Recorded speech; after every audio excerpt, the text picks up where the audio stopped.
नमस्कार। भूमि न्यूज के विशेष कार्यक्रम एक मुलाकात में आप सभी सुधी दर्शकों का स्वागत है।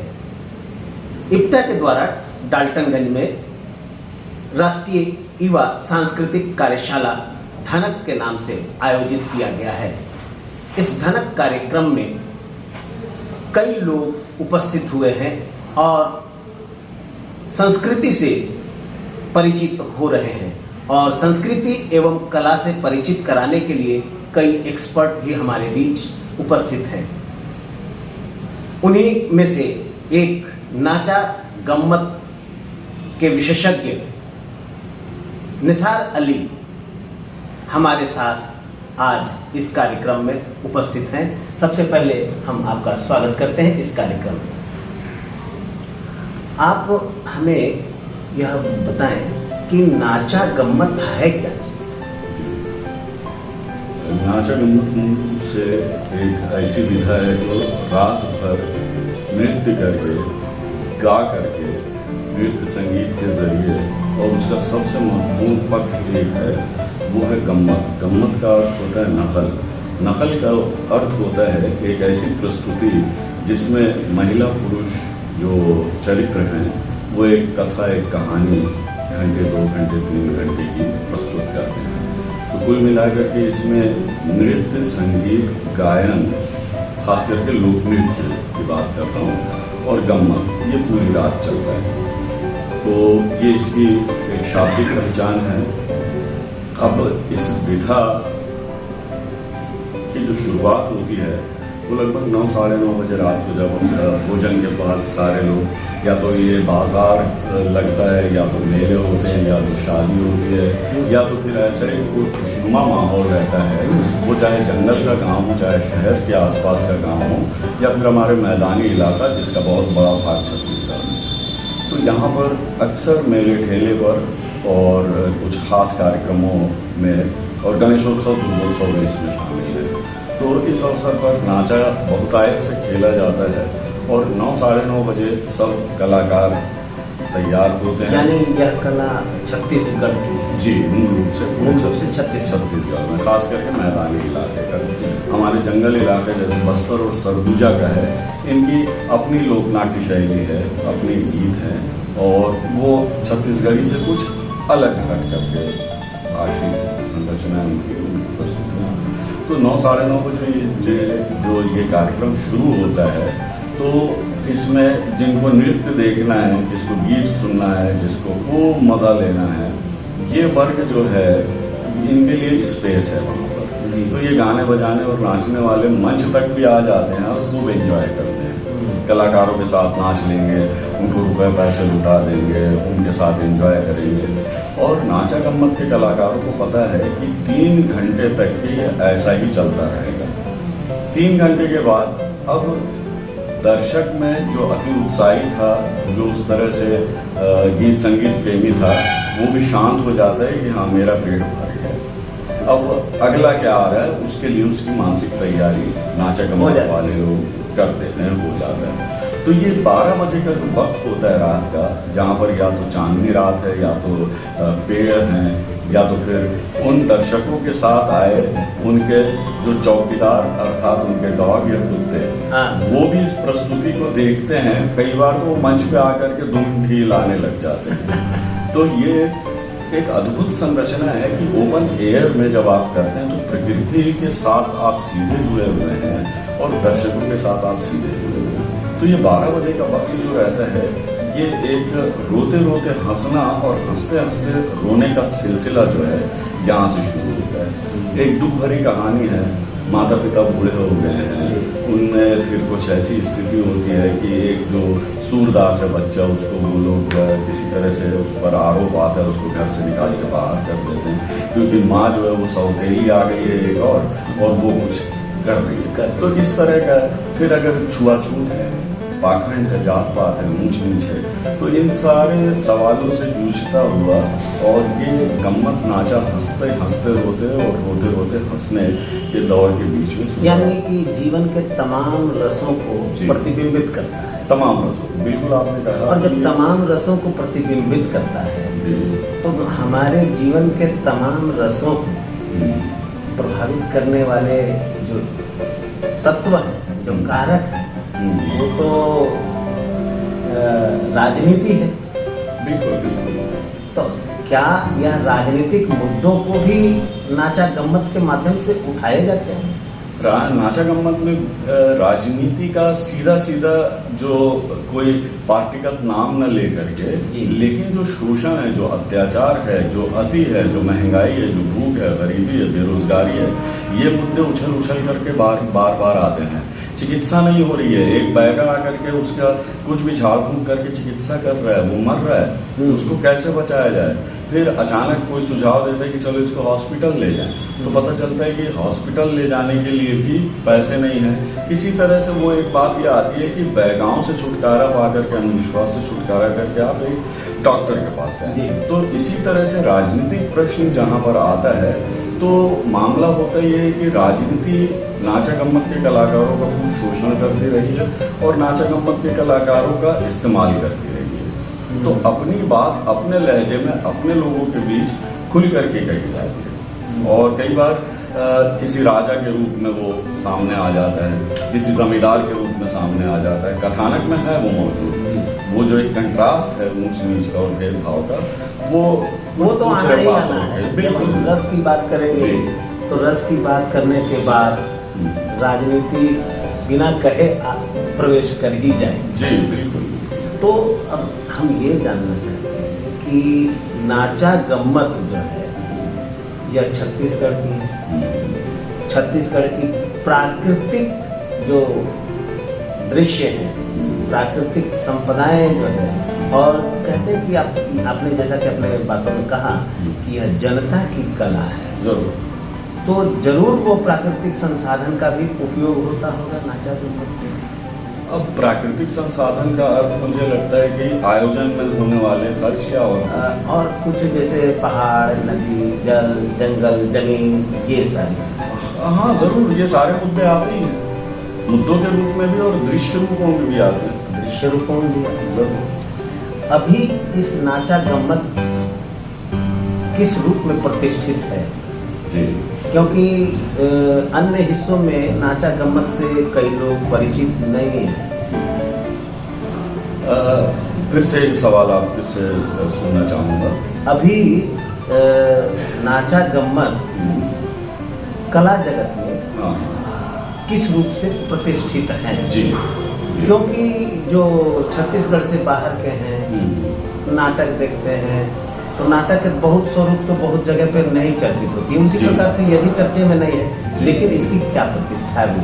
प्रतिष्ठा ये हुई कि नाचा गम्मत कलाकारों ने सैकड़ों साल से जिस अभिनय कला को जीवित और एक तरह से पुनर्जीवित किया और विकसित किया, तो ये नाचा कलाकार आज़ाद अभिनय के सबसे बड़े वाहक हैं। आज़ाद अभिनय ये होता है कि कोई स्क्रिप्ट नहीं होती, कोई डायरेक्टर नहीं होता, कोई लाइट मैन नहीं होता, कोई मेकअप मैन नहीं होता, बजाएगा, म्यूजिक करेगा तो नाचा गम्मत का कलाकार, वो एक्टिंग भी करेगा, वो डांस भी करेगा, वो गाएगा भी, और वो स्क्रिप्ट राइटर भी खुद है, वो डांस डायरेक्टर भी खुद है।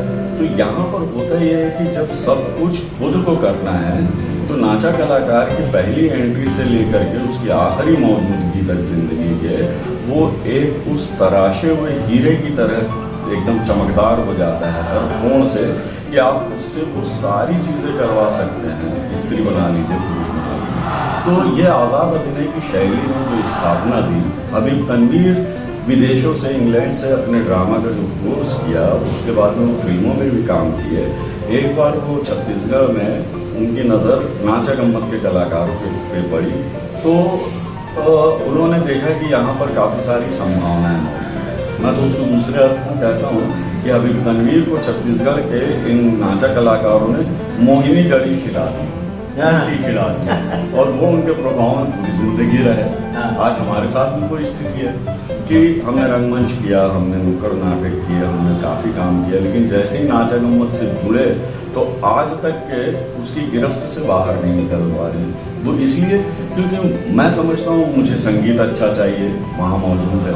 मैं समझता हूँ मुझे नृत्य अच्छा चाहिए, वहाँ मौजूद है। मैं चाहता हूँ कि अभिनेता बहुत अच्छा मुझे चाहिए जो ये बताए कि मैं अभिनेता हूँ। अब सोच लीजिए रात रात भर एक कलाकार जिसको जोकर, मुख्य जोकर कहते हैं, नाम जोकर है लेकिन वो मुख्य प्रधान अभिनेता होता है, उसको प्यार से लोग जोकर के नाम से यानी नाचा गम्मत में जोकर मुख्य कलाकार। लेकिन वो जोकर का मतलब सर्कस का जोकर नहीं होता है जी। वो होता है मुख्य कलाकार, जो साधु भी बन सकता है, पागल भी बन सकता है, भिखारी भी बन सकता है, लुटेरा भी बन सकता है, जमींदार भी बन सकता है। तो उसकी उस क्षमता ने उसको लोकप्रिय बनाया। तो ये कलाकार अपनी परंपरा का पूरा ज्ञानी होता है, पूरी कलाएं जो उसके मंच से प्रदर्शित हो रही है उसका में गहरा पारंगत होता है। तो हबीब तनवीर जब इन कलाकारों को देखा तो उन्होंने इन पर एक्सपेरिमेंट शुरू किया और सन 60 के आसपास से उनका ये काम शुरू होता है और ये सिलसिला लगभग चलता है और उनकी चर्चाएं होती रहती, खास करके आगरा बाजार,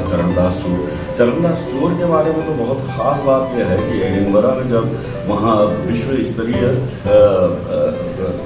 रंगकर्म की प्रतियोगिता रखी गई थी, बड़े बड़े निर्देशक वहाँ मौजूद थे उस वक्त के, तो वहाँ पर देखा गया कि अरे ये तो अजीब तरह के वो दिख रहे हैं लोग, गांव के लोग, ये क्या करेंगे।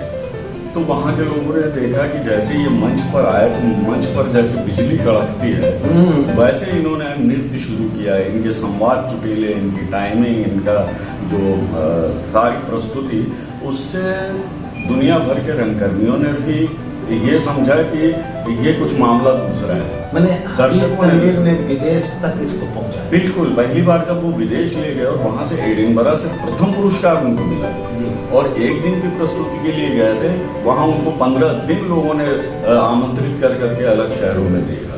तो हबीब तनवीर ने भारतीय रंग परंपरा की वो छाप गहरी बनाई, छोड़ी, जो आज तक हमारे देश में या विदेश में उस विपुल स्तर पर भारतीय वृद्धिशील रंगकर्म की अवधारणा को कोई छू नहीं पाया। कहने का तात्पर्य यह है कि जो नाचा गम्मत है उससे अभिनय हर नाटककार को सीखते हैं या सीखना चाहिए? मेरा तो सुझाव ये है कि आप अभिनय अगर सीखना चाहते हैं तो दुनिया भर के अगर प्रतिष्ठित कोई स्कूल हैं, कॉलेजेस हैं, संस्थान हैं, तो बड़ा नाम नाचा गम्मत भी है, क्योंकि यहाँ पर अभिनेता जिस तरह से पैदा होता है और जिस तरह से खिलता है, जिस तरह से विकसित होता है, वो बड़े अद्भुत और बहुत सरल प्रक्रिया से होता है। यहाँ पर न कोई कॉपी है, न स्लेट है, न पेंसिल है। संवादों के आधार पर वाचिक परंपरा से आप सीखते हैं। आपको एक कलाकार दिखाता है, आप देखते हैं, और ये जो देखने और सीखने की प्रक्रिया है ये प्राचीन काल से अब तक भी है। हम भी कोई ड्रामा देखते हैं, उसके बारे में पढ़ते बहुत कम है, लेकिन देखने ज़रूर जाते हैं और देखते ही साथ हमारे ऊपर गहरी छाप पड़ती है अगर अच्छी प्रस्तुति हो।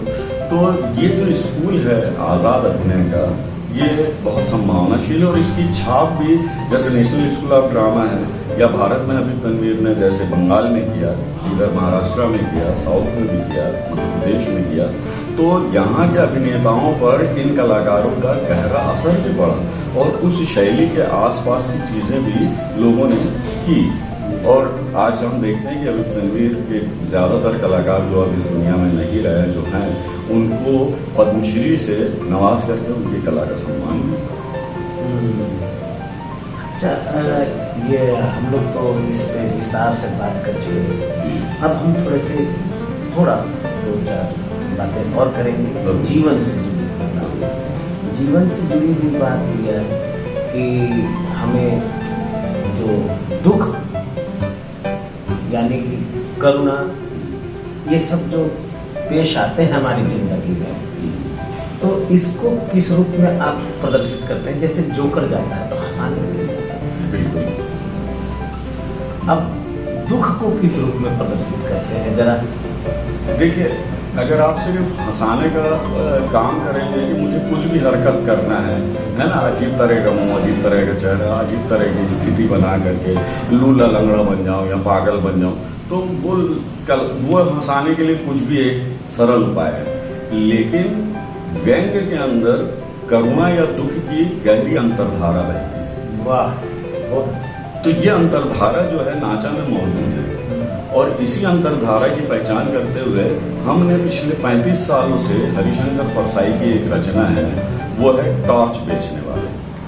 उसको हमने टैच बेचैया नाम से शुरू किया जब खेलना। यकीन मानिए, जिन मंचों पर, जिन नुक्कड़ों पर हम अपने जो प्रचलित नुक्कड़ नाटक है वो लेकर के जाते थे, तो होता ये था कि दर्शकों का समर्थन तो मिलता था, जो दर्शक हमको देखते थे और बहुत अच्छा बोलते भी थे, लेकिन जैसे ही हम इन नाचा कलाकारों को, नुक्कड़ों को और इस तरह के मंचों पर लाना शुरू किया, हमारे कलाकार सज धज के सिर्फ खड़े होते थे और 1000 की संख्या उनको सिर्फ देखने के लिए खड़े होती थी। अरे ये नाचा गम्मत वाले कलाकार मन यहाँ कैसे आगे भाई, महानगर शहर के चौक में वो नाचा थिएटर के कार्यक्रम होते ना, तो साल में एक बार जलसा होते, हम आए थे भाई। तो हमको बिना किसी प्रचार के उनकी उपस्थिति से 1000 लोग मिल रहे हैं, जबकि हम अपने नुक्कड़ नाटकों के लिए बहुत प्रचार करते थे, बहुत ज़्यादा। तो हमको 400-600 दर्शक मुश्किल से जो आमंत्रित थे वो, और फिर चलते फिरते लोग थे। तो ये उसकी अद्भुत एक आकर्षण शैली है आज भी, कि नाचा का कहीं हो रहा है पता चले तो 4-5 गांव के लोग उस नाचा गम्मत को देखने के लिए आ रहे हैं। अब मैं कह रहा था व्यंग की धार देखिए, टॉर्च बेचने वाले में साधु है जो बन गया है, फकीर था जिसके पास 2 पैसे भी नहीं थे, और 2 दोस्त थे। एक बेचारा रोजगार के तलाश में टॉर्च बेच करके अपनी जिंदगी चला रहा है। दूसरे ने देखा कि आज माहौल जो है वो झूठ, मक्कारी और लोगों को डरान करके माल खींचने वाला काम है। तो परसाई जी ने उसी तरह से लिखा भी होगा। तो हम इसमें जो साधु किस तरह से बन करके लोगों को लूटता है, अब वो दर्शकों के बीच से गाते हुए आते, अरे साधु खाओ पियो रहो धर्मशाला में, साधु खाओ पियो रहो धर्मशाला में, और गांजा रखो जटा में, बार ले वो धूनी, और दार संग बेचा जाते भूसी और चूनी। भरमला भरमाओ साधु, भरमला भरमाओ साधु, ऐसा धर्मशाला में साधु खाओ पियो रहो धर्मशाला में। तो अब ये धर्मशाला और भरमशाला अपने आप में लोगों को समझने और समझाने के लिए इशारा है, या क्या है ये भरमशाला और धर्मशाला? तो ये तो हंसते हंसते रोने और रोते रोते हंसने के बीच की जो प्रक्रिया है, देखिए किसान जीवन बहुत ज़्यादा मेहनती जीवन होता है, दुख भी अपार है, वो गरीबी बेरोजगारी है। तो निश्चित तौर पर नाचा कलाकारों ने ये समझा कि पहले इसको दुख को दूर करने का उपाय है कि मैं इनको हंसाऊं, उस दर्द से छुटकारा पाऊं। तो हंसना दर्द से छुटकारा पाने की भी एक तरकीब है। वैसे नाचा गम्मत पे बात किया जाए तो बहुत समय चाहिए, लेकिन हमें समय कह रहा है कि अब आपसे मिला लें। और आपने जो इस कार्यक्रम में अपना महत्वपूर्ण समय दिया, उसके लिए भूमि चैनल की ओर से आपको बहुत बहुत धन्यवाद, शुक्रिया। आप सभी सुन रहे थे अभी और देख रहे थे नाचा गम्मत के विशेषज्ञ